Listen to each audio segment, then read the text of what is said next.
कृष्णकमळ असे म्हटल्यावर समोर येते नीलवर्णीय सुंदर सुवासिक फूल. महाभारतात कृष्णाचे वर्णन निळ्या शरीराचा असे केले गेले आहे. त्यामुळेच की काय या फुलाला कृष्णकमळ हे नाव पडले असेल. या फुलाचे नाव घेताच महाभारतातील कौरव पांडव आठवतात. खरं सांगायचं झालं तर भारतीय संस्कृतीत या फुलाला अतिशय महत्व आहे.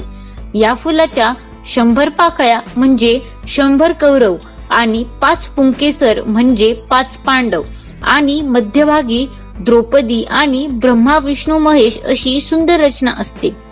हिंदूंनी जसा या फुलाचा संबंध त्यांच्या देवाशी लावला तसाच ख्रिश्चनांनीही या पॅशन फ्लॉवरवर केलेल्या कथा आहेत.